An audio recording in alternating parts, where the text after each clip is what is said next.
From RareGem Productions, this is A Man's Response. I remember growing up, the best time was holidays, Christmas time, Thanksgiving. I remember going to my aunts, various different aunts who would cook, and I mainly remember on my dad's side, my Uncle George, my Uncle Jimmy. They probably were about 50s and they mid-50s around that time, maybe 60s. And they would argue from the time they step in the door to the time it was time to go. They argued about politics, they argued about money, they argued about relationships, they argued about food. One time they even had an argument over my Rubik's Cube. But within those arguments, you learned about how politics operated within our area, or you learned about what you can expect out of relationships and with women. You learned about how to just deal with things that were foreign to you as you were growing up. And I think that this is one of the things that is missing from a lot of our young brothers today, is that they don't have the opportunity to sit around the table or sit on that couch in the corner and listen to an Uncle Jimmy and an Uncle George argue about the different things that are going on in life. So this is the purpose of what's been put together for the young brothers out there that don't have that conversation to listen to during the holidays or any other day. My name is Christopher Harrell, and this is A Man's Response. I appreciate you brothers coming out and having this conversation with us. What I'm going to do is first, I'm going to ask everybody to explain who they are. And what I mean by that is maybe how old you are. I think a good key thing is what year were you born. That'll kind of tie us into what we're going to talk about today. And tell us a little bit about yourself. Not really concerned about where you work, but like maybe what type of work you have done, your family. I'll go off and I'll start, and then maybe that can kind of lead the way. So my name is Christopher Harrell. I was born in 1971. I was born here in St. Louis, Missouri. I have 5 children. I have one 19. I got one, let me think. 11, 10, 7, and 6. I think that's right. If it's not, don't tell my wife.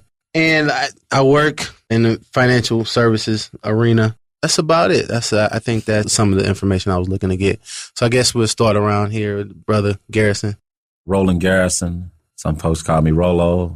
Most folks call me Coach or Coach G. I'm a educator, public education, taught in the city of St. Louis for about 10 or 12 years, and then I've been in the county district for another 20 plus, 25 plus years. I was born in 57 in St. Louis, born and bred, raised in the public school system. And so I've seen a few things. I've seen some evolution of the system itself, but my mainstay is dealing with kids. I teach engineering, design, drafting, but when folks ask me what do I teach students. Oh, I'm married 31 years to the smartest person I know, and we have 2 kids, one boy who's 26 and a daughter who's 21. They're my weakness. Right? That's cool.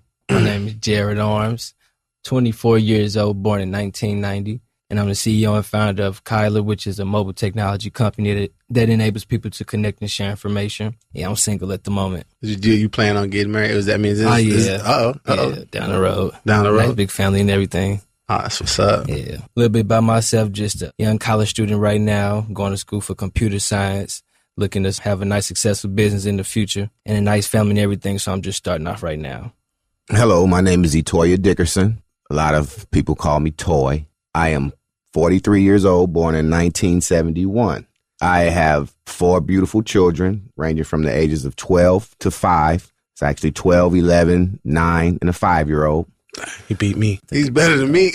I have been an educator in the past, a real estate agent. I also bartend. I moonlight as a bartender. Just here to share some of my thoughts of what's going on in the community, some of the things that males can hopefully benefit from as well as females, but just to give a different perspective. All right. Hello, everyone. My name is DeMarco Davidson, born and raised here in St. Louis, Missouri. A lot of people call me Marco or Polo. I was born in 1981, and I am 33 years young. I don't know about these other guys. I'm young. And right now, I am happily single. But also, I'm super duper involved in different things in aspects of the community. Got a degree in engineering and working for a communications company. And I'm involved, very involved in my church, as well as just became a student into seminary as well. So grew up seeing a lot been through a lot, but also I know it's for a reason, for a purpose. So I'm excited to see what comes from this. I also mentor a huge amount of children, young men, as well in St. Louis City and St. Louis County. I don't have any kids of my own because I'm allergic to kids. So I don't plan on having any of those anytime soon. None? You're not having none, bro? None, zero, zilch. It's enough that don't have fathers around, that need assistance, need help. So that's what I feel I'm called to do at this moment. I'll never say never, but at this moment, right. I don't need any kids coming out looking like me. Right. So what sparked the idea for this particular conversation is, of course, the civil unrest that we got going on in Ferguson, Missouri. And one way I wanted to approach our conversation is to kind of break it up in different age genres. And basically what I feel is that there's different age brackets of young men, and they're having different feelings or different reactions to what's going on as far as how their perception, what should they be doing, what did they do wrong. And so you tell me if I'm wrong, but I kind of broke it down, and I was like, well, I think ages 16 to 19, they pretty much got, they kind of got similar thoughts about whatever those thoughts may be. But I would think that age bracket is pretty on the same thought level. 20 to 32, pretty much probably getting out of college or having to get out the house, having to work, having to produce income, whatever that might be, and starting to think about developing a family. And then all of a sudden they get this sparks off. That's probably huge for people around that age because they don't know where to turn now unless they're getting some really good direction. And then 32 on up, a lot of us, I fall in that age bracket. Is like, well, I done already prepared for retirement, or I'm preparing for retirement, and and I've got my kids all settled in and ready to go, and all of a sudden now this sparks up. Which way are we going? Because it seems like we're reverting back to the 60s. So it's like, man, how do we handle now? I guess the first thing I would want to do is that I want to tackle this 16 and 19-year-old and kind of explain, like, how would you, and I want to go around the room, how would you explain this situation to them? If you sat down and brother say, man, what is all this? Because that age bracket probably don't know what the heck is going on. They probably looking like, why is everybody mad? What's all the big fuss about? Such a big deal. Yeah, why is it such a big deal? And then why people hate me because I look different? Like, what's that about? We read about it a little bit in the books, but nobody's really experiencing. You really don't appreciate anything until you experience it yourself. And at least that's my experience. And so I'm not going to start off. I want to kind of ask Rolo if you could just kind of explain, if you had a young brother like Jared or even younger than Jared, how would you explain to them what's going on right now? Well, actually, I'm a high school teacher, so I've got freshmen through seniors. And so I interact with them daily. And my main thing is to provide to them how you should act, a role model to them. I'm more of a listener to what they need, because I think what that group is they have a lot on their mind, but nobody's listening. They don't feel like anybody's listening to them, So rather than me telling them what to do, I try to be the person that listens to hear what they would like. In terms of my curriculum, we used to say that I want to teach your future, not my past, but there's still a place for my past in your present, So that's one of the things that I try to deal with in terms of the 16 to 19-year-old kids, that are coming through. And I don't want to bust their bubbles because they all have dreams and goals and aspirations. They think they do, but they have a tendency to feel like what their dream, goal, and aspiration is the be-all, the end-all. That's the only thing that's out there for them. So I want to, make sure that they understand that there are other options because, if you're thinking of being a pro athlete, you can do an Achilles or the Sam Bradford knee, and that's that, So they just have to realize that the time frame that they're looking at, they got to think beyond what they're doing. Whatever their goal is, they may not be doing that as long as they think they're going to be doing it. So you got to have a plan B. So it looks crazy out here. So, what's your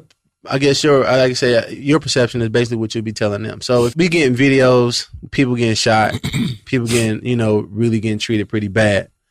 If somebody's saying like Rolo, or Coach G, what's finna happen? Like, what's all this about? Like, where's this coming from? Like, I was cool with a lot of people, and all of a sudden I'm not cool with them no more. Why?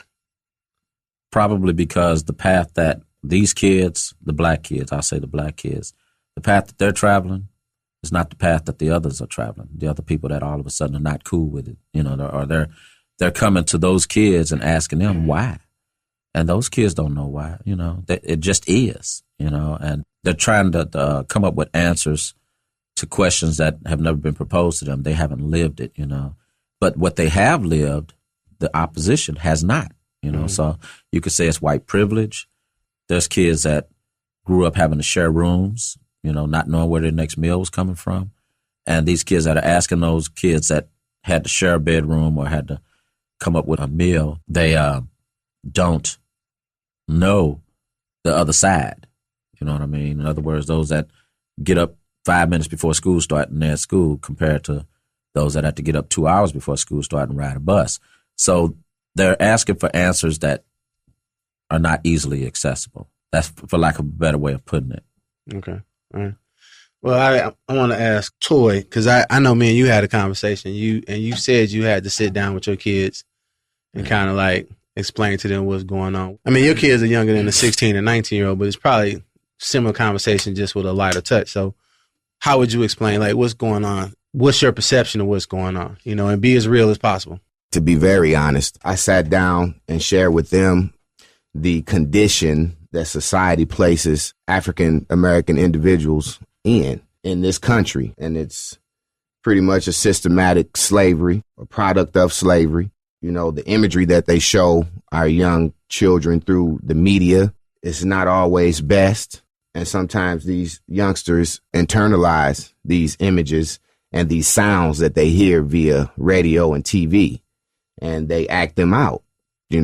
As far as the Michael Brown situation is concerned, I had to explain to them that it's possible that they're painting a derogatory picture of this young man to excuse what they've done to him, which is basically gun him down in the streets. Mm-hmm. And this imagery through the media that we see helps to build people's perception. But in no way does he deserve to be gunned down in the streets, regardless of what the altercation or the confrontation was prior to. I tried to reinforce to them on a consistent basis, even before the Michael Brown incident, that we are of value regardless of what you read, what you hear, and what you see. I share history with them, our history, not just the history that they give us in the textbook in most public schools, because that just perpetuates and reinforces the mentality that we see in this imagery, So it's all about imagery. And I try to, one thing that I also did, and this is probably profound, and I don't know if people would agree, but I let them know that you're not going to gun my child down in the street. Right. It's going to be a different ball game. It wouldn't have been a need for rides. Right. Daddy is here to protect you. That's what God put me on this earth for, is to protect you. And so if we had to go to the extreme, right, because somebody felt like that they can violate you in that manner, then that's what we'll do, because you mean everything to me, right, and not taking anything away from any parents who've been a part of that difficult circumstance, not taking anything away from them. Right. But for me personally, I couldn't live like that. Even with being here with, some people would say, hey, but you have other children. You would be prepared to end it all like that. I wouldn't be able to look my other kids in the face, knowing that I just sat to the side and allowed somebody to gun them down in the street like that. So you can take that wherever you want to go with it. Wow, what would he do? Yeah, take it wherever your mind would go with that. Right. But it's a time, it has to stop. Right. Because I was truly affected by when I was having this conversation with my kids, I was in tears.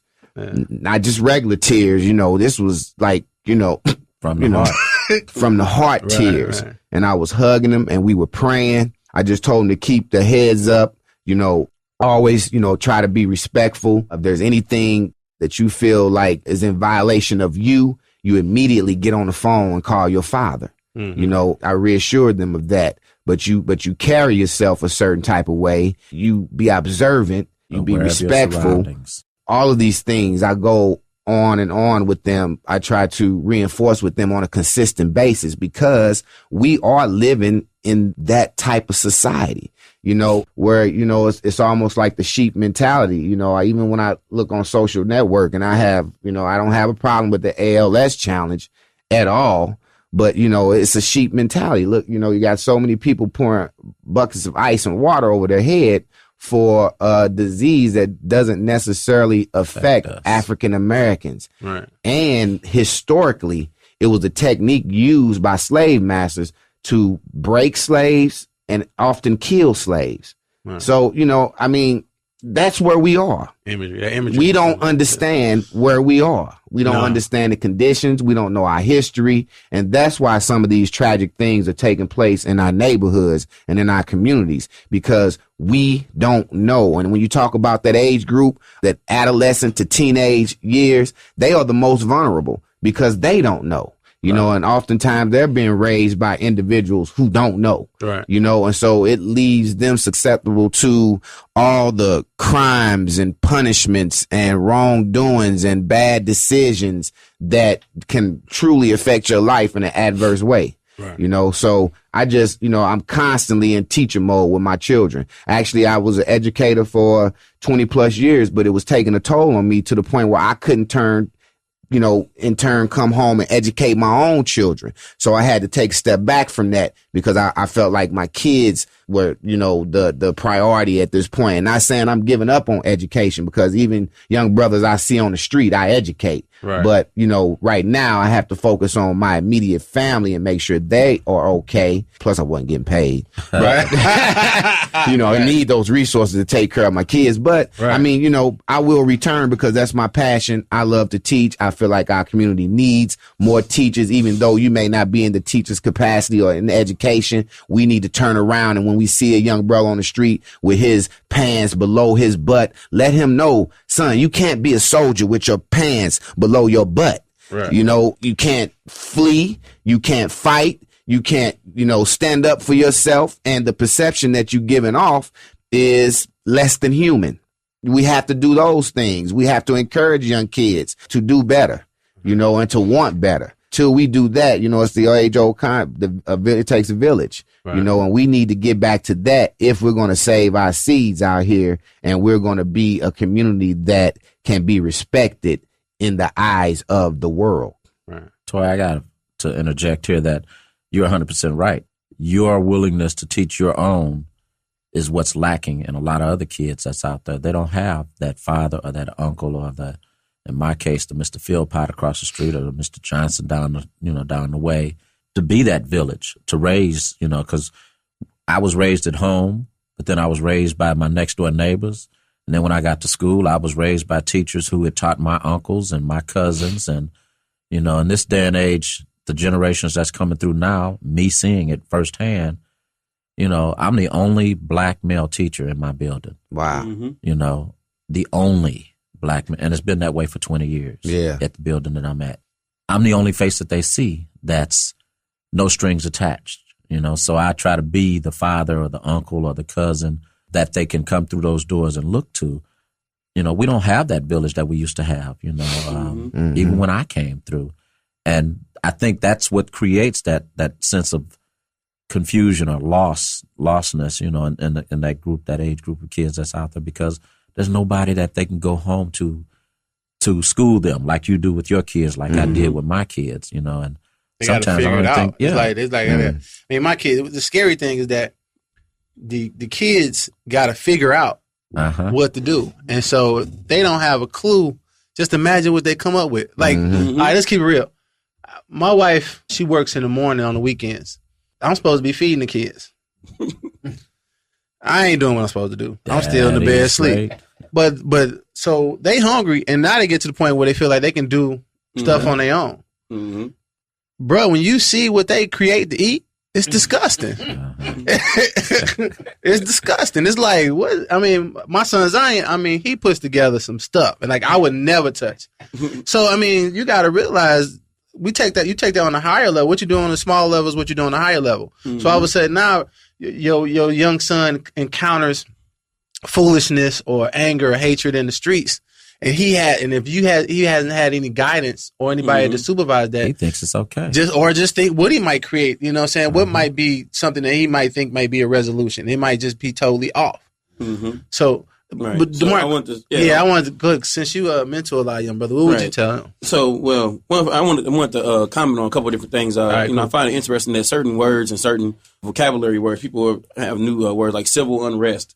Like this word has been, not you, but people have been talking about civil unrest. But at the same time, honestly, I can't remember the last time I felt rested being a civilian of St. Louis or being a civilian or African American civilian. Wow. Deep, so to me, we've had civil unrest before I was born. Always. I try to think of you right before we started. You had mentioned how the difference between a response and a reaction.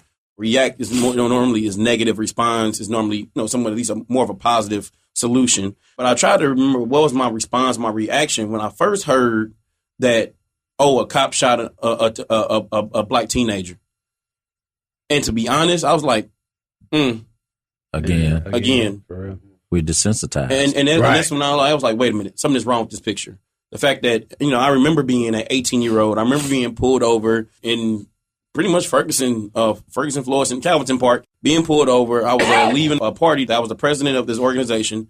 I left the party, me and my cousin. We were riding, and the party was extremely successful. I was president of Fellowship of Christian Athletes, football player, all these great things, going to college, but yet I get pulled over. And they say, your car looked like a car that was involved in some type of mischief or something. They didn't just tell me. Long story short, I find myself handcuffed on the corner with me and my cousin. And I'm like, what is going on? And when I get home to my mom, she did the best she could, but she's like, well, baby, that's just the way it is. And I was like, no, that's not just the way it is. And that's not the way it's going to be. And unfortunately, at that moment, I knew something was wrong with the direction that we were heading towards in America. But when it comes to the young people, especially those who are teenagers or even the young adults, to be honest. I was out on West Florissant near Ground Zero. I don't know why they call the burnt down Quick Trip Ground Zero. To me, that's not a good idea, but that's a whole nother story. And unfortunately, truth be told, and I actually spoke with Mike Brown's mom yesterday, and she actually said that, she's asked people to calm down. She asked them not to riot, things like that. And she even said like, well, hey, you can only not listen to somebody for so long before they try to get your attention some other way. So she was like, I don't like what they're doing. She's like, I'm going to focus on my son and focusing on getting justice for him. Same time, she's like, I can't control them because it's been going on for so long. These systems that have been in place have been going on before Mike Brown was even born, before the majority of us were even born as well. And it's just amazing to see some of the different things that have come up. And we have to basically take care and protect our own, we have to recreate that village. And that's the toughest, that's the biggest challenge. Many of us don't know our neighbors to our right, to our left of us. But yeah, we say, we need to create a village. There's too many parents. I'm not saying all, but it's too many parents. Because I go to parent-teacher conferences for kids that's not mine. And I go there and there's always seats. There's always seats available. Right. So it's not overcrowded. It's not jam-packed. Teachers are not taking appointments for parents anymore. I remember teachers used to say, hey, who come in at 2:30? Who's coming at 3 o'clock? It's not like that anymore. It's like, hey, we're here, and if they come, great, And they surprised sometimes they surprised when they see somebody. When somebody show up. Exactly. Yeah. And, as a mentor, what I've learned as a mentor is that I've actually had to not just mentor the children, but also mentor the parents and how to deal and how to work within certain systems or school systems. For a quick example, I went to school with one of the parents, and her son is very, very active and slightly mischievous every once in a while. And we went, and long story short, the person who gave us the grades, before he gave us the grades, it was a white counselor. And he said, he's doing fine. He's doing okay. And his behavior gets out of hand a little bit every once in a while. Something. I was like, no. They're like, what's going on? Like, let me see these grades. And, for him to say he's doing well, then why is there an F on his report card? Right. That's and I was like, I'm like, Mama, I need you to get mad at this F. Right. This is a reflection on you. And she didn't really understand it at first, but now she did. And then she ended up stealing the little dude. I'm like, dang, she just knows him. So, but, Toy brought up the fact that we need to not allow the images to penetrate our youth as well, or not allow what the media is telling them as well. Unfortunately, my dad wasn't the best role model in the world. He was not the best role model. He was involved in several different things. He was a firefighter by day and a drug dealer by night, but he's pretty classy about it, right? And he taught me 4 these are the only 4 things my daddy ever taught me, right? Taught me how to eat a chicken wing, like piece by piece, right? It's a style, okay? He taught me that wrestling was fake, but the athleticism was real. He also taught me how to roll a joint. He taught me how to roll a joint. So I know how to roll a tight joint, if anybody want to know. But I've never haven't smoked since sophomore year of high school, right? But then he also told me that the gangsters, people, the rappers and all that are not real. Everybody that talks this much or says this much, most likely is not doing what they really doing, because else they would go to jail or either end up dead. Right. And we even saw in the 90s or the early 2000s when gangster rap really became gangster.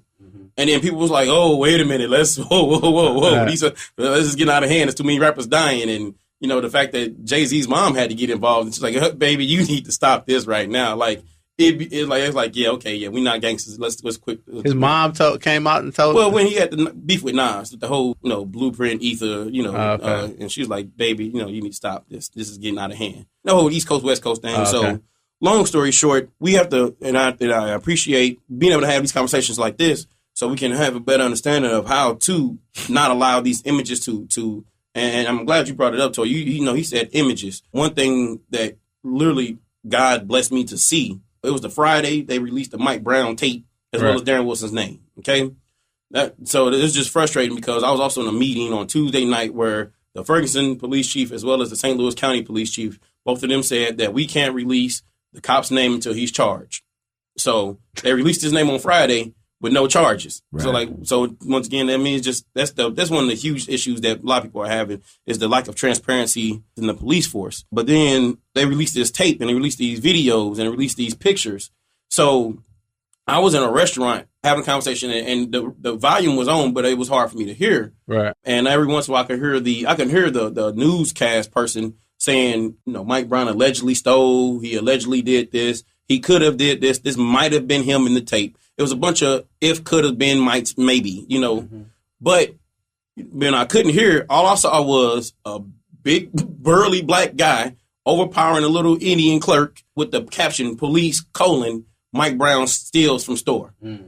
That's all I could see. So I was like, wait a minute, it's the images. And we are, as humans, as the creatures we are, we remember in pictures. Especially men, though. Especially men. Especially young men. Right. So we wonder why we saw all of this huge influx of movies.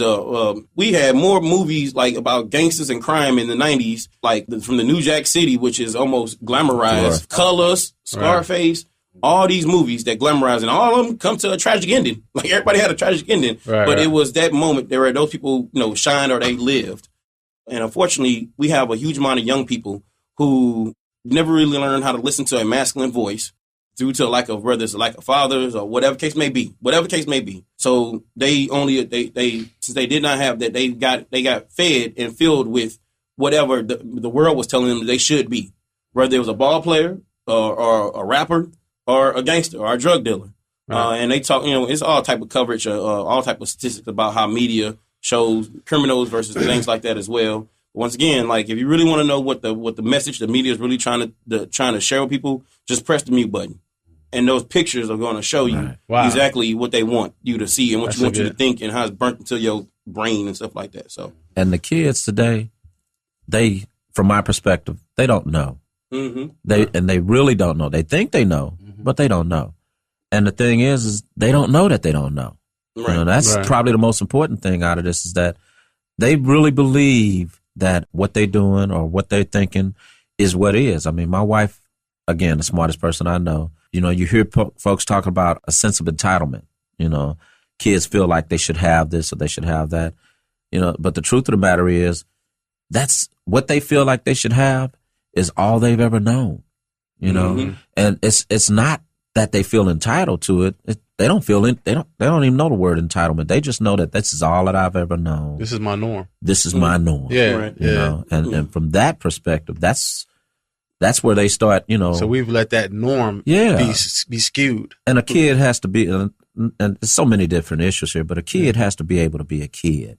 A kid should not have to be the adult in the house. A kid should be able to come home from school and go out and play till the street lights come on or however you want to, whatever genre you came through. But a kid should be able to be a kid before who's learning chores, taking care of their little things around the house but they should not have to be a grown up. And now we're putting kids in grown up positions. Little brothers and sisters. Yeah. And they get so used to doing that, they start thinking that this is the way it's supposed to be done because that's all they've ever known. Right. You know? That's generational. Yeah. You know, they suffer from a lack of supervision, a lack of guidance. Exactly. You know, if mom, you know, I've had students in the past who've told me, hey, you know, my mom ain't been home in 2 days, Mr. D.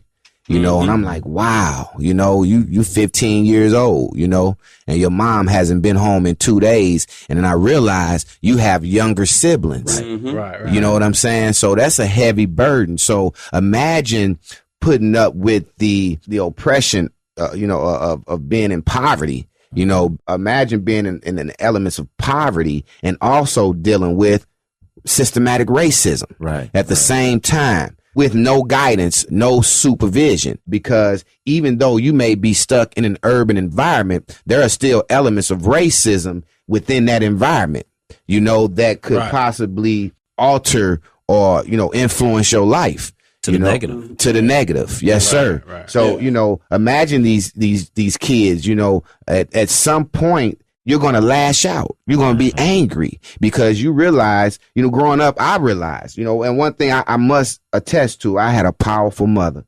She probably was a revolutionary and probably instilled that revolutionary mentality in me. You know, it was it was always, but she taught me respect too at the same time. You know, she told me about pockets of St. Louis and Illinois that you didn't travel in. You know, you didn't go deep on the south side. You didn't go to Wood River, Illinois. You didn't ride through there. And if you were encountered by a police officer, it was yes, sir, no, sir. And you got a badge and you showed them your hands. I had to explain this. I had to reteach this to my children, you know, and they're young kids, you know, how you respect the police officer. But at times that doesn't matter. You know, if that police officer that's untrained in these different municipalities that's been rejected by major police departments, you know, wakes up with a heart on, you know, for your black child. You know, it doesn't matter if you hit them with 1,000 yes sirs and no sirs and be respectful and have a positive tone and a passive body language. Sometimes that police officer will still take privilege to inflict his authority on you, you know, and so, you know, it's, you know, it's a thin line, you know, you almost wonder, you know, what could possibly be the cure for what we are experiencing, you know, and I just believe we definitely, you know, now I'm going to go off on a tangent. We, you know, within that village of raising our children, we also have to circulate that dollar so that we can make better choices or we can decide who is actually policing our neighborhoods, what politicians are involved in our neighborhoods, what type of education our kids receive in our school system. Because in all honesty, I felt like a pawn at times inside an educational center that the oppressor systematically runs. You know what I'm saying? I felt like a pawn because that wasn't truly the education that I wanted to give to them. And sometimes, you know, if you step outside those boundaries, they'll find a way to push you back in and say, hey, no, that's not what you're teaching. That's not on the map test. You know, why would that be a part of your lesson plan? You know, so, you know, you have to be very careful, man. Sometimes the very system that we patronize turns against us, works against us. And all these things have been, you know, have come to light for me, you know, as an African-American male, my time here on this earth and my time here in the city of St. Louis, because I grew up in it. I understand it. You know, you couldn't ride down Lucas and Hunt. I had a 79 Regal and my grandmother gave it to me in the trunk. You know, the back lock was out on the trunk. You know, I had to use a screwdriver to pop it open sometime. And lo and behold, law enforcement found a way every time to use that as a reason to stop me, search me, pull me over, harass me. And these were the same police every other day. You know who I am. You know, I've given you this explanation time and time again, you know, and I mean, it just hit home because in high school, I experienced that police brutality. They handed us a brand new one on Natural Bridge. And what was significant about that is it was the black police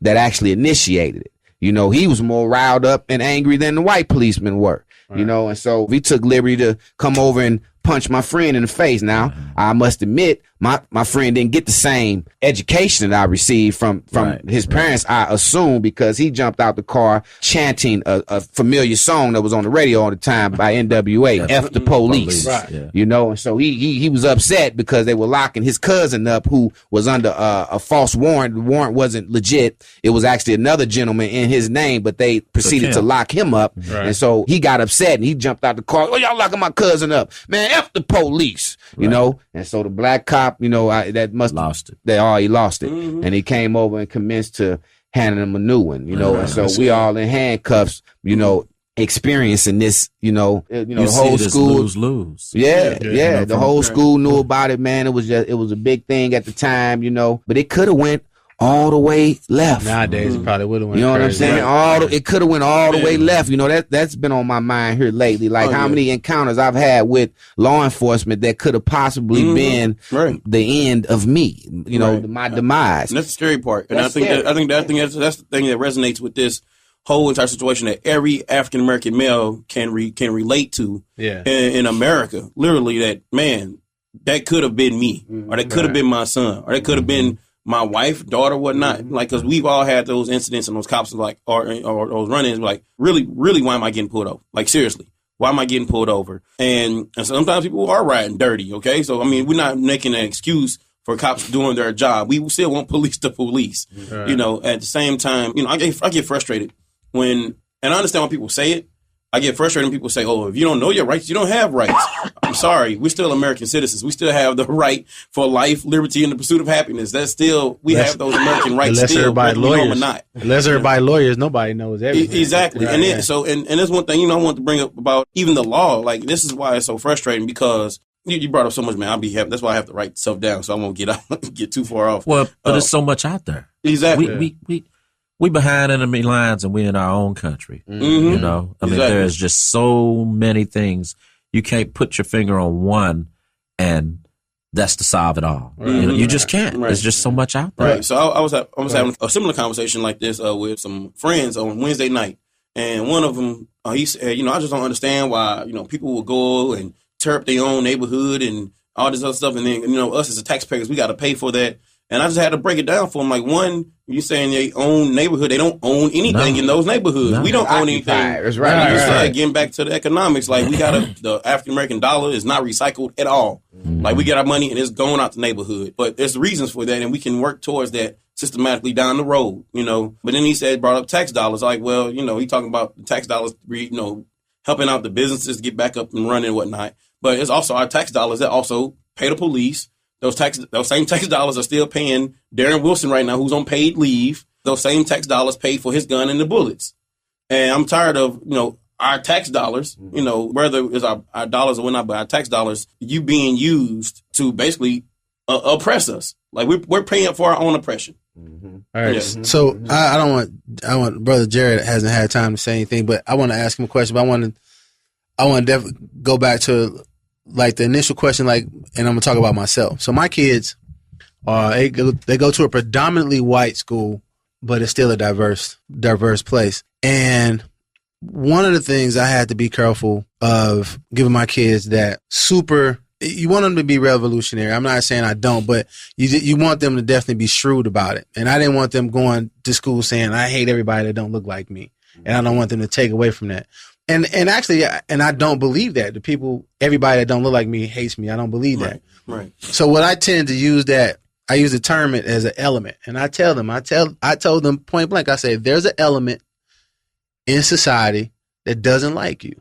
Right. There's an element that has a deep hatred for you. And some of it is based on how you look. And I said, I can't explain where it came from. I don't want to know where it came from, because I don't want to have anything I want to be like that. I said, but that element is here. And you have to be understanding that even though that element is here, you can't trust that element, because that element is a lie. It's a lie. That element tells you that you only going to be so much in life, or you only going to make so much, or you only should stay in this lane because of the way you look. That element is a lie. And you have to be careful to make sure that you constantly are, I guess, cognizant of it. Cognizant of it, and also just reassuring yourself that you are okay. You know, and like you Toy said, and these images are huge. They're huge. And I always pointed out, and I've said this to you before, I said, slavery, some of the things that we do, the way that we don't recycle our dollar, the way that we fight against each other, the way that we just don't take time out to take care of our health, those are the things have trickled down from slavery. Those are just the way we operate. We operate at the very minimum, and it comes from father to father or whoever it comes down from generation to generation. So some of the things that we have that we got to correct are results of slavery. I say that to say is that evil slave master mentality, that hatred, why do we think all of a sudden that it just got cut off in somewhere and everybody and slavery just, and racism just gone, or just that element of hatred is gone? No, you'd be foolish. And because the reason why I think it's so tricky is that you can be right next to somebody on a day-to-day basis and y'all can have the best conversations. I'm talking about your coworkers. And that let something like this go down. Mm-hmm. That person is a totally different person. Is a totally different individual, because what comes out, just like us in this whole situation, we then all of a sudden we came together. We all of a sudden now we started figuring out survival mode. We try let's keep it real. Everybody talking about what guns we gonna get. What guns we gonna get. What house we gonna stay at. We're in that. All of a sudden now we got to go back to the slave mentality, and we got to say we got to protect ourselves. Well, okay, now they're in the mentality like, wait a minute, we got the white. How dare you? I've seen a video where this lady, I could see it in her eyes. She was yelling at a black dude. Of course, it was a Facebook video. She was yelling at this black dude, and somebody was videoing. She's like, you get in the camera. She's like, how dare you talk to me this way? Get out of my face. Get out of this. She told him to get out of an apartment complex. Get out of here right now. And I was like, wow, she really mean that. She's like, how dare you speak to me in any other manner but respectful and get out of my presence? I don't want anyone to see you. So that's kind of where that element is right now. It's kind of resurfaced. Yeah. And so by resurfacing, explaining this to these kids, you can kind of, I believe that's my goal, is just kind of explain to them, like, look, this element was always here. It's been suppressed for a little while. And now it's kind of showing its ugly face again, and you're going to have to just talk to me. It's communication is going to, because really I can't explain what's the next move. I can't explain what's going to happen next. This guy gets off, which I believe he will. I don't know how to explain what's going to be. We're going to have to work together and figure out what's the best way. Do we, to handle every situation that you're in. They say divide and conquer. I say we need to reunite and overcome, because I think back to the neighborhood that I grew up in. I grew up on Page and Kings Highway, a couple of blocks from there. You had Reed's Ice Cream. It's like the Velvet Freeze and the Baskin Robbins, but owned and operated by a black family. You had Taylor Sausage, still going on. Yeah, they're still going on. You had Heights Delicatessen. You had Spencer's Cleaners. You had the Five Spot. All of these black-owned and operated businesses in our community, and they all looked out for everybody in the community. Even the so-called gangsters or thugs in our community that didn't do anything, they still looked out for our community. I used to want to be like Tim. Tim had hush puppies and a leather jacket, and I wanted to be like Tim. And Tim was like, I thought that was just cool. Everybody thought that was cool. But Tim was like, nah, you look smart. You go on and play baseball, or you go on and do this. And I'm coming back from Wold Center playing ball, gonna stop off at the White Castles, get me a mix and a couple of cheeseburgers. And the Ridge boys stepped to me. Hey, bro, you got the time? Well, that's when you look at your watch, and that's when you take the beat down. And as I got ready to know this is what's getting ready to happen to me, okay, I hear a whistle across the street, and I look across the street. Sitting on the rail is Tim, the guy who said, don't be like me. But he been following me to all my baseball practices and all my football practices. He opens up his jacket, shows his piece. They like, all right, bro, I'm gone, And then he waves on to me to tell me to go on. That's when I start to realize, and I'm looking at my practices, there's Tim up in the background. He got a brown sack and a donut, but him and some buddies, they handle it, But he's looking out for me. 3, 4, 5, 8 blocks away from my house. I don't know how many games he came to of mine. But I don't know what became of him, but I know that not only were the businesses looking out for us as we were coming up, but the people were looking out for us. So we got to reunite. Okay, so we covered to explain what's going on. Right now, Jerry, you fall under the 20 to 32 range. And I guess want to get your perspective on, what do you think is going on right now? How's it affecting you? Just where your feelings at right now about this whole situation? Pretty much just to the fact where, like you were saying, everybody was saying earlier, where we just kind of conditioned to the fact, went to a few funerals, first start going crying, boo hoo ha ha, my friend, to the point where it's just like, tears, nothing, people going in there bragging about their war wounds and all that, to the point where it just had to, I had to stop going to them, and I'm still pretty young. What you were saying was 16 through 19, of course, don't nobody just want to like die, nothing like that, but it's crazy out here right now. That's pretty much just like the game right now, trying to get them to get out that mentality. That's pretty kind of hard, especially for somebody like me. So it pretty much make me angry because the people who lost don't really know that they lost. For the ones who just acting silly and stuff, that's kind of explanatory. But for the ones who really lost, and that's just what kind of gets me angry, because I know blacks as a whole, we really do need to unite like snow just to be like real powerful versus just like a little snowflake. Right. When we all come together, we could do damage in a good way. We don't really have nothing like, I know everything I got down to this pen, phone, box of socks, glasses, everything, nothing owned by a black company. Right. But it's like I'm promoting all their products. No matter if I'm doing my business or whatever, it's still something in it. And I'm starting to learn now, especially being a young guy, because I was like ignorant to the whole movie of Roots and all that. So when I finally had, got into some little mess and stuff in my younger days and watched it and learned the history, how everything came together, it's just freedom from this point on and survival. But I ain't know nothing about how this country was set up. I'm just on some St. Louis stuff. Right. And I remember how lost I was completely. I mean, completely. Like, I was looking forward to being the next one on the shirt. So I'm just finna go a little bit hard and put in some more stuff just so I could have a bigger rep. Wow. I'm looking forward to that. And now it's like, now when I think about that, it's like, I could never think like that again. I understand how it could be like that. So it's pretty cool. Not cool to say they should be damaged and stuff, but it's like when you really think about it, when they say slavery, they killed over 500 black men. It's not even 500 million black men alive today. And they killed them just in slavery. So It's like, as far as like lynching them in front of their families and like killing them, throwing them off the boats, it's like, yeah, I could take a window for a few rims or two. That's nothing. That's nothing. That's just karma, like for some 300 years ago stuff. And it's like, it's way more to come. Way more to come. It's just like a little scratch, but the beatdown has yet to come. All right. And that's one thing that I've been sharing up with people as well, is that our DNA has history. It has memory. Our DNA has memory. And I've seen this when, for example, unfortunately, my brother, he was not involved in his son's life for real. I met his son when his son was like 16, and I met him, and he was drawing the same way my brother drew. He drew the same exact way. He rapped and played basketball the same way my brother did, but yet he did not see my brother do any of this. Right. So that lets me know that our DNA has memory. So if, like Jared said, those who made it through the Atlantic Passage, whatnot, or those who survived through slavery, those who survived through all the different periods of segregation, of racism, of hatred, all of these different things still go through us today. Yeah, like you said, slavery didn't stop. That type of hatred didn't stop. At the same time, put on another uniform. Yeah, it just put on a different uniform, a different system. One thing I always talk about is systems. I love the word system because I learned it in engineering. And the word system, SYSTEM, is an acronym for save yourself some time, energy, and money. And we look at different things. We look at certain things that have systems. We look at education system.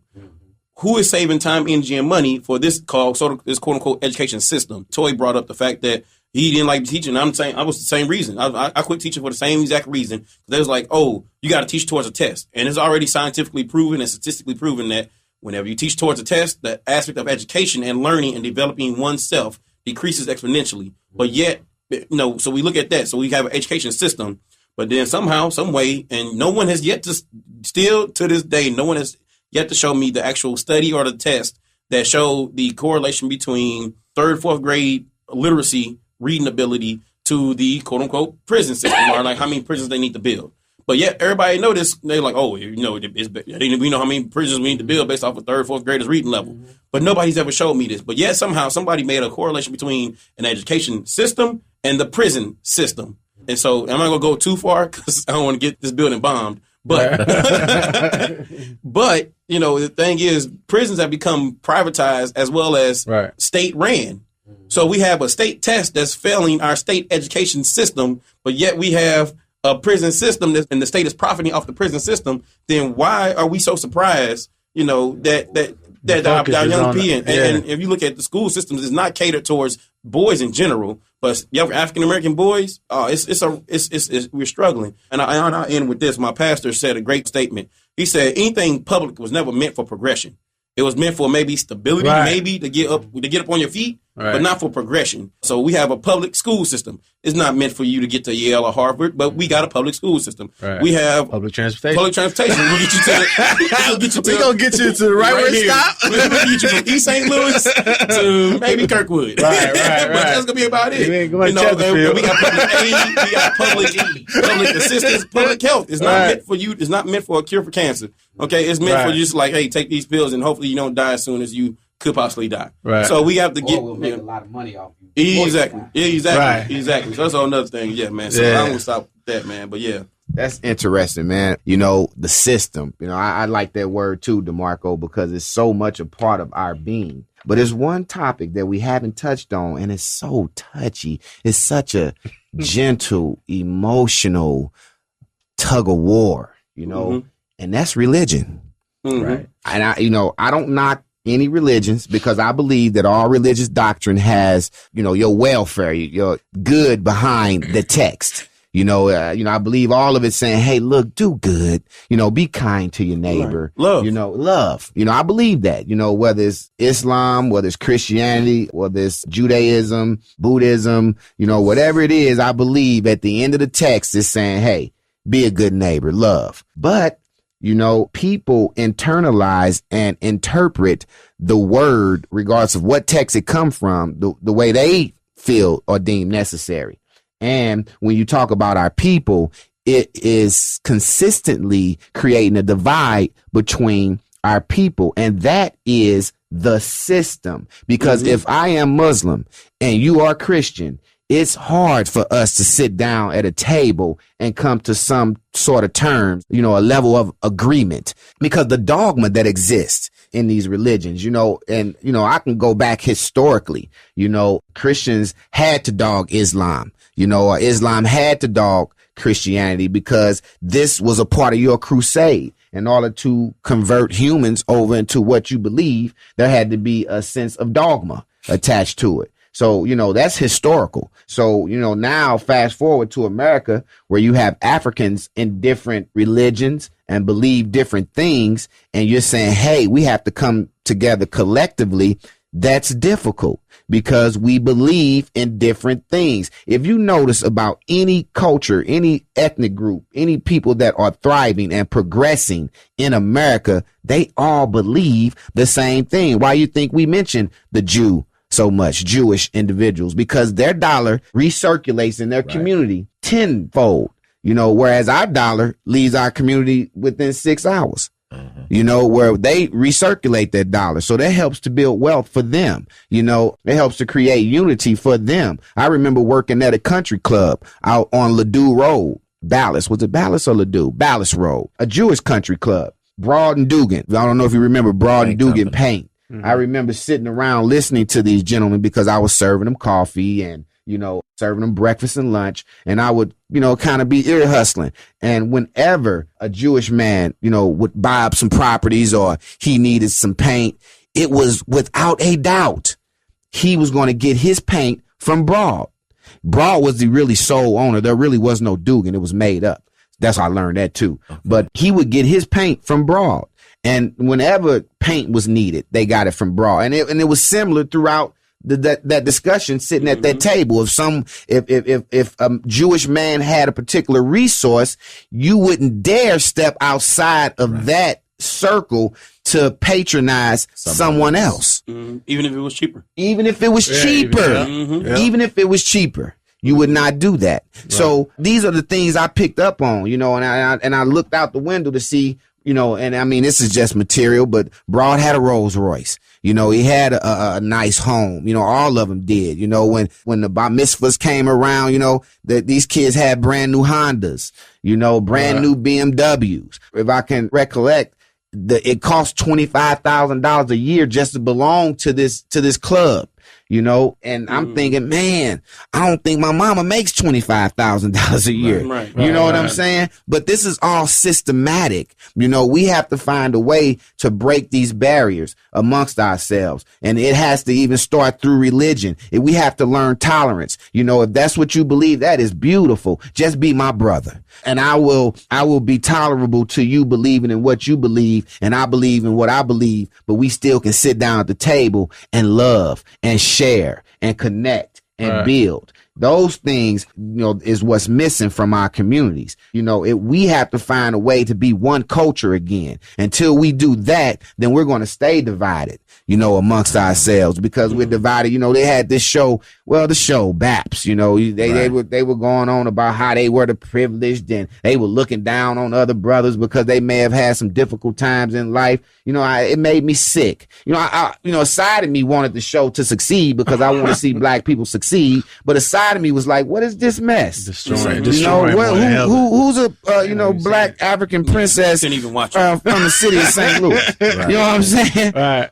Who told you that? You know what I'm saying? Who told you were more privileged than somebody else, and you look down on somebody because they may have not had the resources that you had? Who allowed you to feel like that? So, I just, we have to get away from that type of, ideology, man, about ourselves and who we are, because at the end of the day, when we all strip down, we're just human beings, even for our good old white folk that feel like they better than us. They're just human beings. We're really part of the human race first, and we're black second. Exactly. Right. You know what I'm saying? But I love my people. And because, the system attempts to oppress or oppresses my people, I fight for them, because I want to see us do better. I want to erase that negative imagery that they try to portray of us. I want to erase how, white folks feel about us. Well, we set you free. You ought to be grateful. What do you mean? I just, I get fed up. I get tired. They don't see it. They don't see it. But I'm here to help them see it. I'm here to help my kids see it.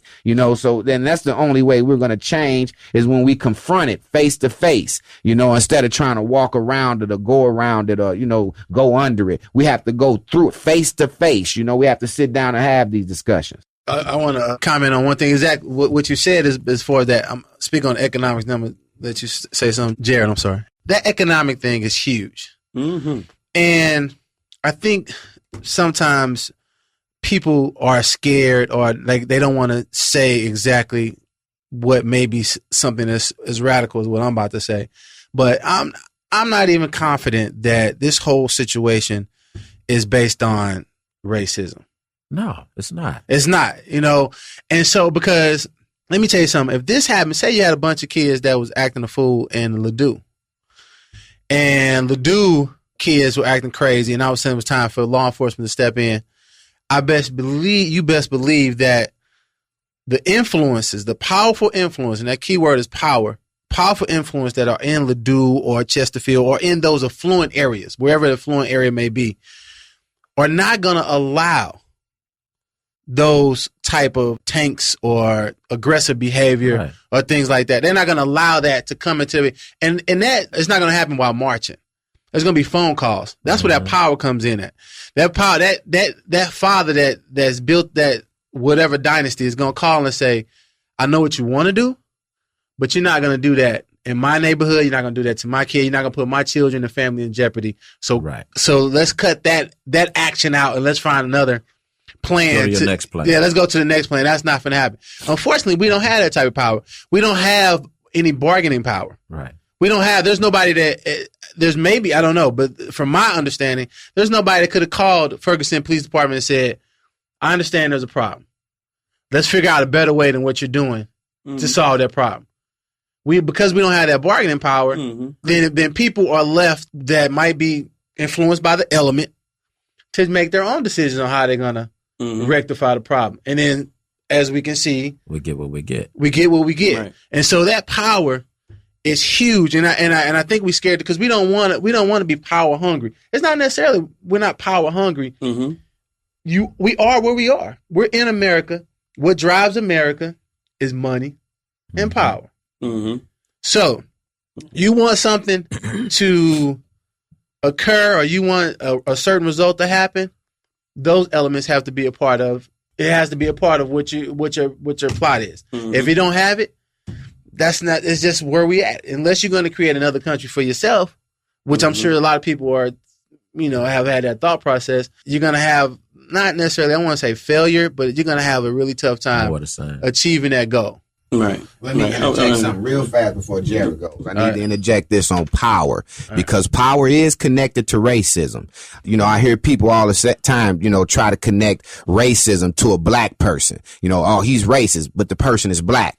I don't believe that. I don't believe black people can be racist. No. In order to be racist, racism, to inflict racism on another group of people, you have to have the power to oppress. You know what I'm saying? So that comes with that economic dollar and that influence and, being able to hold another group back, systematically. You know what I'm saying? So racism is attached to power. You have to have the power to oppress another group of people. Right. You can be prejudiced. You can be prejudiced. Black person can be prejudiced, but he can't be racist. I'm going to share something after Jared gets in sharing as well. One of my friends and I, the other day, we did this little test at this mobile. This is mobile that we usually go to pay for some gas, support the company. But it was one of the mobiles that got hit up with the whole protesting and everything. So I went in there first with one of our flyers for the programming class, instead of having all these kids out, especially with this dangerous stuff going on, they could have, a peaceful environment and be in this class, learn some technology, doing something good. No, I don't want to do this. No. So my friend, he had a CD with just pure negative directions on there. Basically, we was just to kind of research what he was on, and he listened to it. Oh, okay, cool. So like you guys were saying, there's one thing where they may not even go outside their circle, even if it's cheaper. But when you try to bring it to the neighborhood, and you got to still see its gatekeepers and all of that. We got another little application that we got called the Weave app just to help people out with like hair products and services. And we got different Chinese men all the way out the country, Japan, Asia, China, got King's Beauties in like the ghettoest places ever in LA, some in Chicago and stuff. And they daughters over there dressing in crowns, literally like they shields or something, like they some Kingsmen or something. And these people, they just getting it. And they don't have no clue about that stuff. And then when I do the research with the technology stuff, it's way more blacks than it is just, developers as just consumers. Even with the teachers that I have that's white, some of their dreams is just to, kind of help break that digital divide. I ain't never seen no black person in one of those beauty stores. I mean, a white person. I never seen no. That's just me. Right. That's crazy. So, and then when we look at our map to see people that's just using Kyler, it's like it's way more people in America that's using it, but they just using it for entertainment purposes. But for blacks, it's not, it's just, and then the people that we got working for us, all my market researchers are Chinese women, all my developers are like from India. So that's why we try to teach, the blacks how to do this stuff. But they skipping out on a big, even back then in the 70s and 80s when all the little Microsoft and Apple stuff was booming, they was still skipping that because that's for them was all the gang stuff start cracking. When you research that, going back to the whole, way back, federal or whatever, same colors and stuff. So it's really like, all right, we did this for a few years. Y'all play our game. And it's just crazy. Because they ain't getting nothing. Even with the rioting, CNN getting more money, can be on there longer. Police get overtime, gasolines, everybody making a profit $1. And they ain't realizing they really just turned the lights on and then the roaches came out. So it's like, and not to call them roaches, but that's just a little example for it. You can't really march for no freedom. They've been doing this stuff on plantations, really killing your mom and father, taking them off when they ain't really had a protection like this. So now with Michael Brown, that's nothing to them. And I forgot the terminology, but the war when they dropped the bomb, I don't know if it was in Japan or China. Killed like 1.2 million in 10 minutes. 1.2 million in 10 minutes. They got way more artillery now than back then, and there's way more or less people here than it was over there. So you really can't fight nobody like that. So, and then people say, well, we got to get our presidents and stuff like that. They could bomb the countries, from the helicopters and stuff. So I think we got a huge problem to, do. And like he was saying, we got to unite. Because when I talk to my interns from India or China, we clearly talk about, we don't want your oil and nothing like that. We need to try to do something completely different just to show. But then they go to the world where I believe with God and the devil, with the spirits. And that's where you really got to trip off of it beyond just the person being bad. Exactly. So it's kind of a little powerful. Yeah, man, I'm glad he brought that up, man, because he brought up several different things, man. On my way here, man, I literally was thinking, how what type of person thought of an atomic or nuclear bomb? Right. Like, do you know how much destruction, how many lives? Like, but in fact, like, you know what? We want to create something that we can just wipe out a whole race, a whole city, a whole neighborhood, a whole region, a whole country. Like at one, and who thought of that? You know, and not only that, the thing with bombs is that it has everlasting effects. You know, it has, you know, the for example, and even wars do too. That's a whole nother story. But you know, I think it's like the second or third generation since Hiroshima. Like those offspring have defects because of their parents or whoever was exposed who didn't die from the actual bomb being dropped to the radiation to all the different things. So it has everlasting effects. So they're saying they're still bombs. They're just different effects now, or different things, you know. And I also want, you brought up the economics, and this is just how important economics is. And then, I share with people how, without trying to bash people, because at least for my generation, born in the 80s generation, I remember being told that, you know, success, the picture of success for an African American male was to get up out the hood and never come back. Like never ever. Like don't like, or, you know, for example, like, you know, I had some of the, you know, people in the hood like, man, you doing good because, hey man, this ain't for you, man. You know, get up out of here, man. Don't come back. There ain't nothing here for you. You know, but you know, there's a huge amount of people that know that, as W.E.B. Du Bois mentioned, the talented 10th was supposed to go and get experience, knowledge, wisdom, all that, and bring it back pretty much, and help out the other 90% to create, you know, 20%, which most cultures do, except for us. But, you know, and we look at, for example, he mentioned India. Like, there are more Indian students getting their master's program, getting their master's degree at Rolla right now than there are African Americans getting their undergrad. You know, so and they getting like all those fields that are booming. But when you have the quote unquote talented 10th that leave neighborhoods and never come back, or you have the businesses, the professionals, the doctors, lawyers, teachers, police officers, when you have those people that leave those neighborhoods and never come back, you are left with the few who, like you said, who just don't know they're lost, right? Who don't know what's going on, and some of them just don't care, to be honest. But so here's I'm going to break it down real fast, and I'm going to be done. Economics is super important because economics basically controls who becomes the politician. If you look at any presidential race from now until all the way back to at least Kennedy, probably further than that, whoever raised the most money became the president. Right. Yeah. Plain and simple. Even when Barack was running against Hillary Clinton, Hillary Clinton raised more money, but they was like, whoa, this dude Barack, who did not have the Clinton regime behind him, raised, like, he was right behind her, and they was like, whoa, how is he doing this? This is a huge amount of power. Right? So, but if you take that to a local level, I worked for a person who became an alderperson in 2009 after the Obama campaign. And that person simply said that we don't ask our community, like our residents, we don't ask them for money. We ask the businesses for money because that's who we really take care of, plain and simple.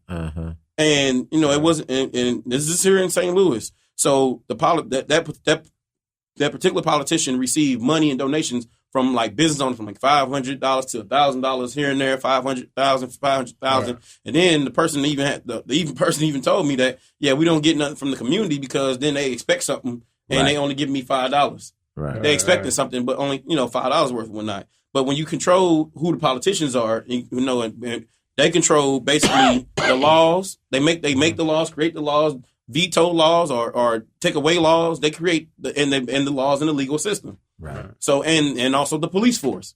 I learned this early on by an attorney. He said, "Don't change the way you do business. Change the law." And we look at the laws that protect people or protect police officers. I'm still having a hard time understanding how in the world can somebody who is armed approach somebody who is unarmed. The unarmed person dies, but the person who is armed gets to go home. I don't understand it. They don't have a test done or anything. And I'm speaking about the Zimmerman Trayvon Martin situation. This current situation is just too many times where somebody who said it's okay, you know. Yeah. And then I asked one of our fraternity brothers who's in Texas. He ran for something. What fraternity you? Kappa Alpha Psi Fraternity Incorporated. Yo.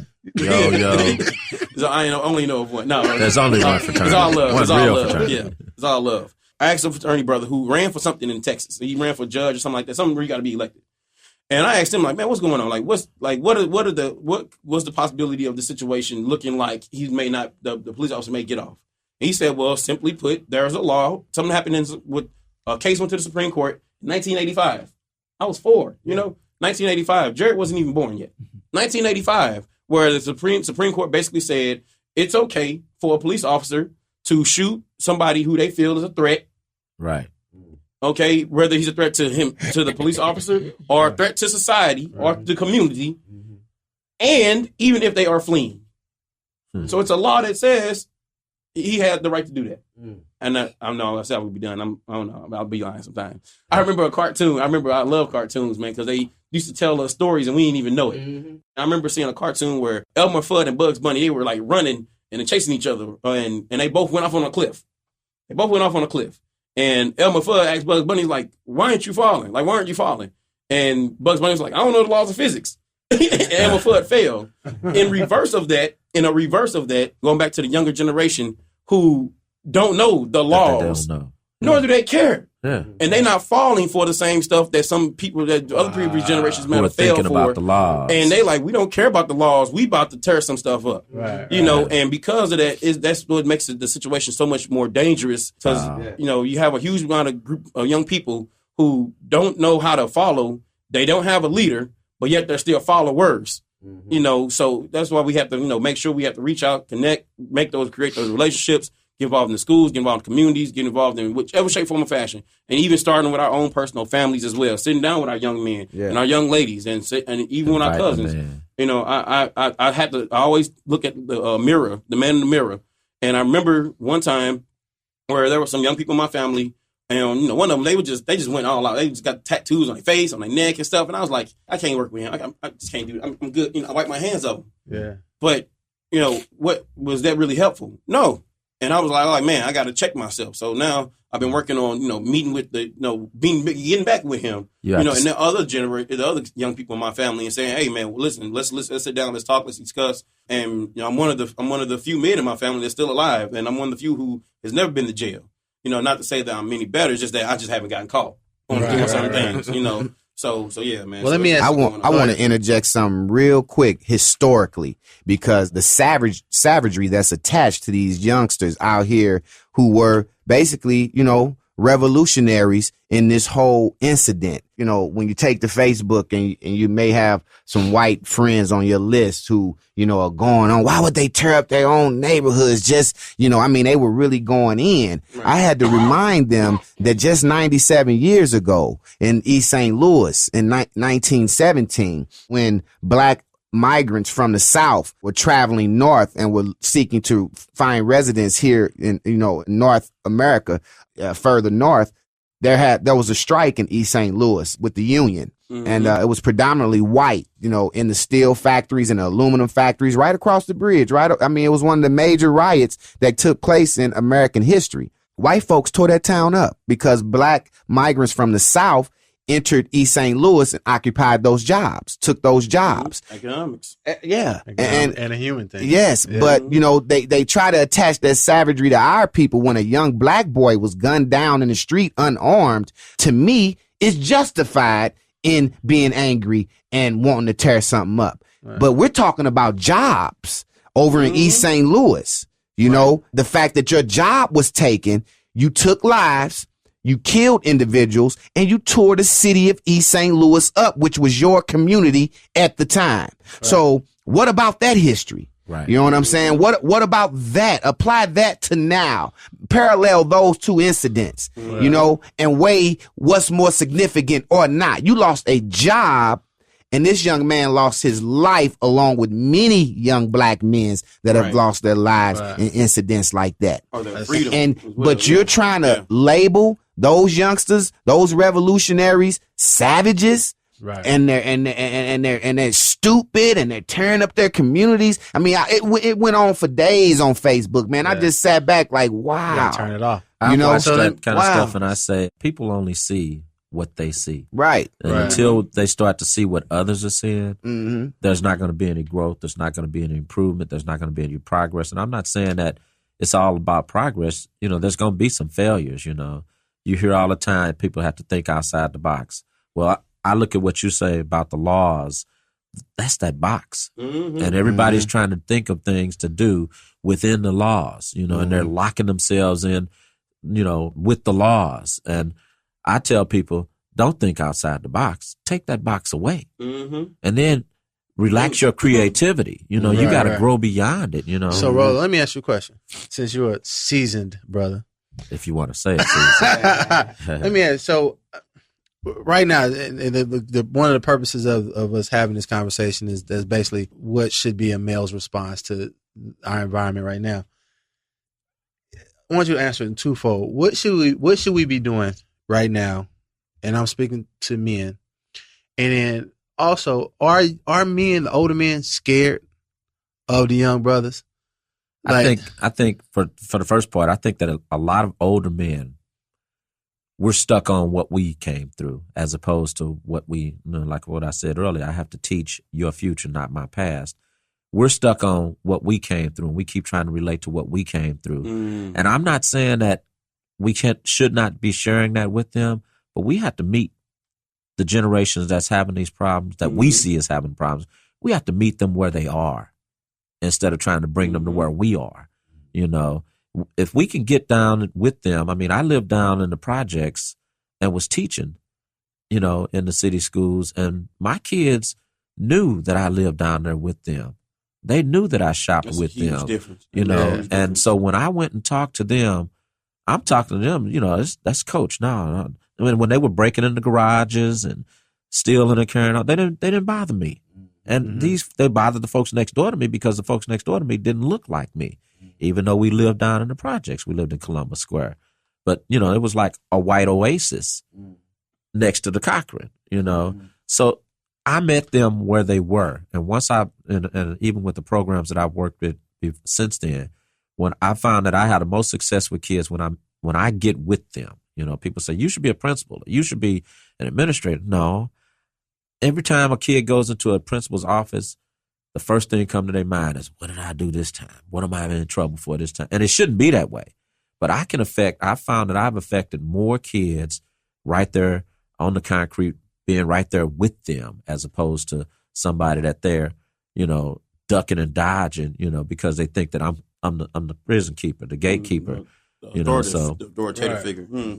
We gotta get on, meet them where they are, find out what their pulse is on, and then have our pulse be aligned with their pulse, and then I can get them to do anything I want. But the other catch is the other catch is now that I'm with them where they are, the things that I want these kids to do, I have to make those kids think that it's their idea. Right. If I make them think that it's their idea instead of it coming from me, now it's coming from them, and I'm applauding them for coming up with the creativity, with coming up the idea. Yeah, I knew that the idea existed. I knew that they could do it.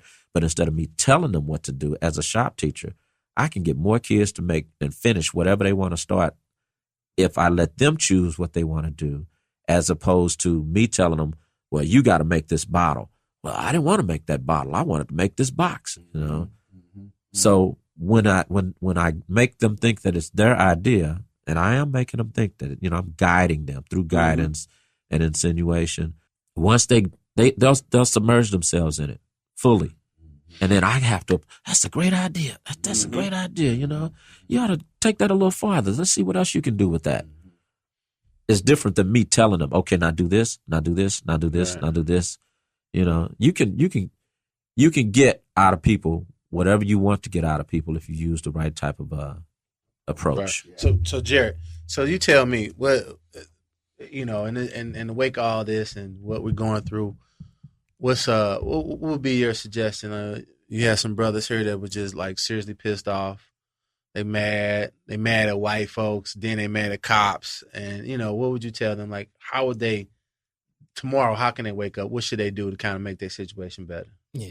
Well, with me, I feel like I really got this blessing from the Lord with this gift, with this whole technology field. So the way that we doing it, we say we could do it in a physical way or a mental way or a spiritual way, but I want to try to do it in a technical way. just real quick, I work with 7th and 8th graders with computer training that got like a 3rd to 4th grade education. Then I work with a class of felonies that did 10 to 20 years plus, and I'm teaching them the exact same courses. Mm-hmm. But the stuff that they have to use to learn that easily is our computers and technology. Even if they walking up to a door at the grocery store and it's automatically opening, starting to do the self-checkout, all this stuff ran by software. So that's really what's controlling them on a day-to-day basis, even with the credit cards and that type of stuff. So I just want to get them to get more into that type of stuff. So, and that'll take a lot of time up, and the mistakes that we can make won't be too much. It'll be a good thing because we can learn what not to do. We could profit real good. And you could put all your energies and emotions into this type of stuff and still come out with something great. So that's like fine. You tell them like brothers out here really try to find your passion, get good at what you love to do. Yeah, because this came out of just being angry. But it's still something, so I want to, do my stuff too, especially being young and just my generation around me. I chose not to. So it's just a different way to outlet yourself. And if not that, just talking to some different mentors, saying how you feel, things like that. It ain't always have to be technology, but but it is a choice. Yeah, people come to me, we could do it's something. It's a great like idea, this. actually, too. Yeah. What about Mr. Dickerson? How do you how would you guide somebody? I just feel like, collectively we need to get out in the streets and speak to these young men, And I like what Coach was saying. Allow them to come up with the ideas. Mm-hmm. We learned that in parenting class. My fiance and I, we took a parenting class, and instead of dictating to children or young people how they should do things, we should allow them room to create. Mm-hmm. And that's powerful. I went out to the protest and I was speaking with young men. Yeah, dashiki on too. Power to the people. When I went out there and was speaking to young men, some of it, and I posted pictures on Facebook, just the imagery, I think kind of frightened people because they saw these young men with red bandanas across their face. But I had to point out, hey, look at the European lady. She got a red bandana on too. So don't be so quick to judge, because these young men had some powerful things to say, and they had a lot of questions. Really, they were doing more talking to law enforcement than they were, being agitators. They weren't, they really weren't there for that. They wanted their questions answered. So if we can get out there in the streets and in the community and help answer some of these questions and allow some room for these individuals to create, and what Jared is saying, he said he did his justice app out of anger, but look at what was created from that. Right. You know what I'm saying? So, our emotions can basically, dictate a lot of things that we do and who we are in life. We have to help mold that with our youth. You know what I'm saying? Help them to channel their energies in a more progressive and positive direction, and that's where I believe we are. It is frightening. Someone mentioned earlier, hey, what if Darren Wilson get off?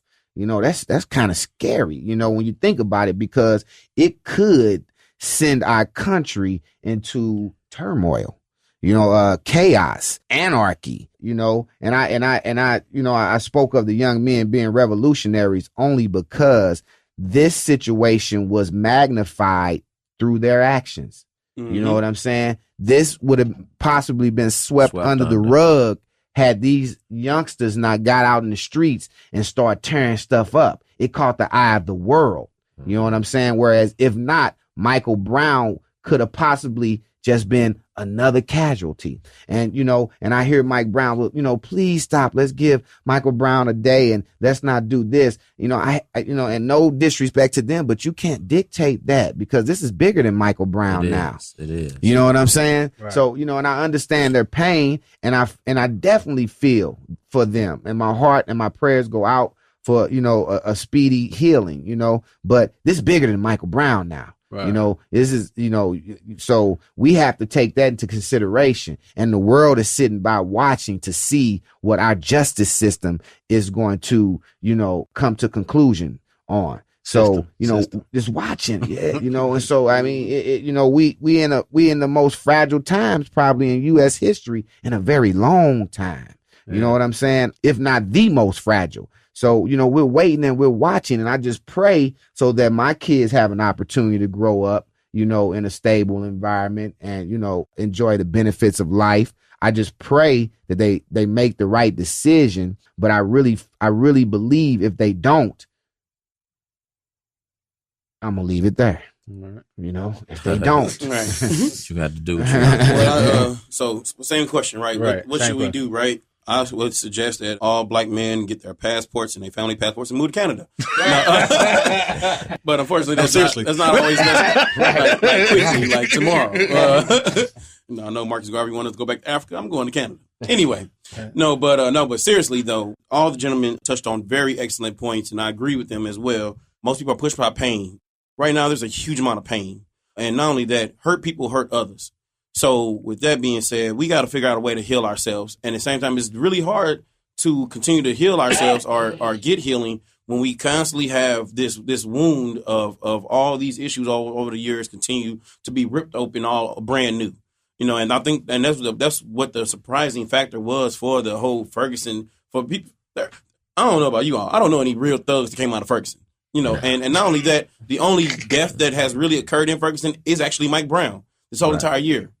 So it's not like, so people were like, oh, wait a minute. How can this happen in Ferguson? Not only that, it was still part of the Ferguson Florissant School District, which was still at least one of the top schools systems or school districts, in North County as well. So it's just really surprising that all of this is happening.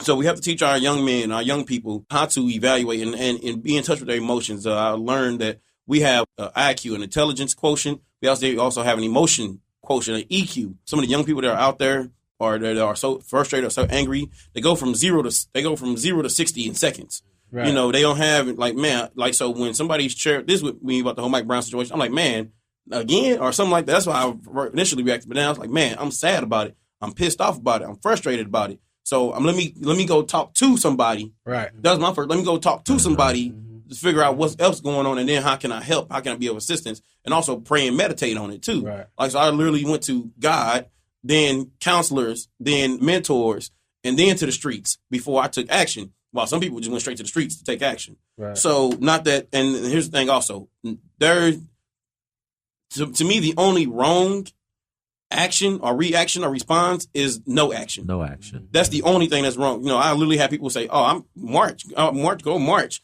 for what? I need to know all the facts first." I'm like, the fact that there's a young man dead. Like, what fact do you? That's enough, But it is what it is. So, so I love that I've been blessed with people like Rolo and even Toya to mentor me growing up, where they ask me questions, and that's one thing I think, like Coach G said. Ask these young people questions. Ask your family questions. Ask these people questions. Is like, ask them. And when you ask them questions, one thing I also learned is the person who asks the question has the power. The person who asks the question has the power. So when you asking them, you have to tell them that they are wrong. You stupid. You dumb. You ain't got to tell them that. What I did with the kids I mentor, I asked them, because one of them was singing some song by, and I'm knocking any entertainers. They do their thing. They get their money. Do your thing, boo boo. Yeah. They like, I got somebody. I think I got that from Jimmy. Right. That too. No, but I think one of them was listening to like 2 Chainz or something, right? And I'm not knocking 2 Chainz, okay? So I asked him if you listen if you do anything that 2 Chainz is talking about, what will most likely happen to you? And the kids start thinking, I was like, and long story short, I saw like, so why do you listen to something, if he's talking about selling drugs, oh, I'm going to go to jail. Or what about, having sex with a bunch of women? What's going to happen to you then? You'll have kids, maybe catch STD, or, all these different things. He said these things. They know the answers. They just don't know the questions, and they don't know why they know, so, and long story short, I said, so if you do anything that he suggests doing, then why, that it has a negative result, why are you doing it? Right. He said, I don't know. So when we get to that point when people say, I don't know, that means that's a clue. It's a clue. It's a clue. So like I said, team working with the youth, team working with your immediate family. I think it's a great time right now, more than any time, for all men in St. Louis and across the country to literally call a family reunion strictly just for the men. Not knocking the women. That's tight. I mean, a majority of us are single. No, not a majority. Well, most homes are single parent, with the majority being men and women.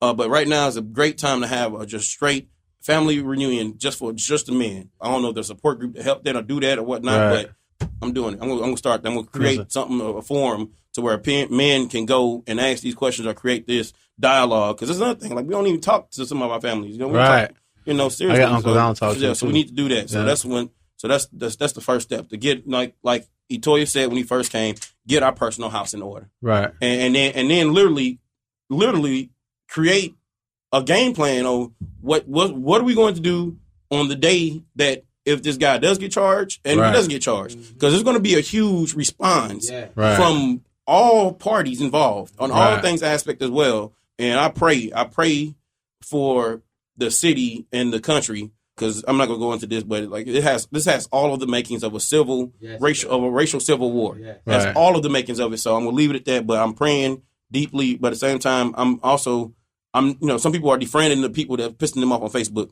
I'm not going to defriend them because it frustrates me too. Because I'm like, man, you really think like that. Right. But I need to know. I need to know that you really think like that. Yeah. Right. Exactly.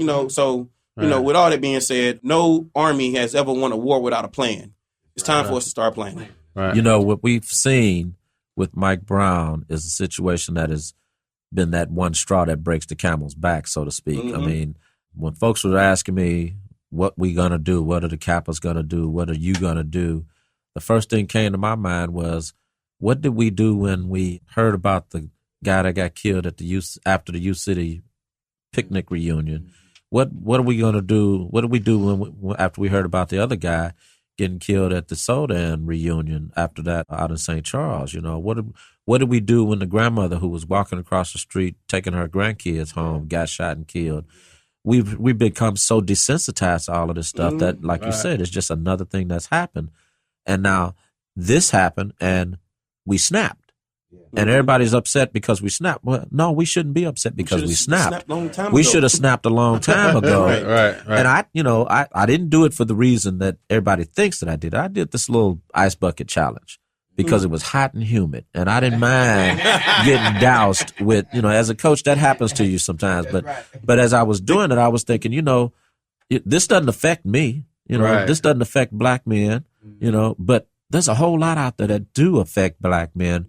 And perhaps we should be doing a challenge, an ice bucket challenge for justice for us, because there's too many situations out there where we're not getting justice, and people seem to think that it's okay.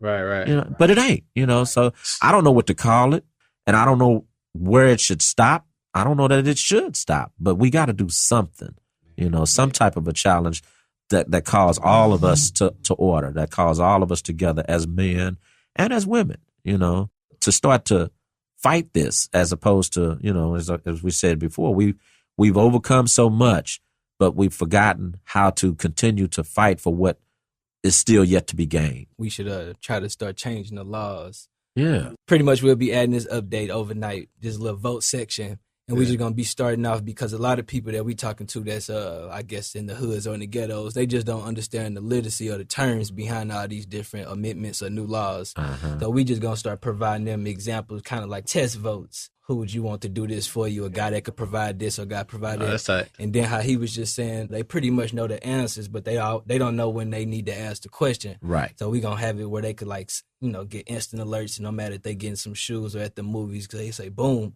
to, 400 something white females, 13 blacks, and kind of just get more analytics behind the thing. So that's innovative. Yeah, it is. You guys talked about what you think we should do moving forward. I think that, from my perspective, I think that family union is huge. I think that one thing I always say, and this might sound controversial, but black men, they always say we get the stereotype we're intimidating.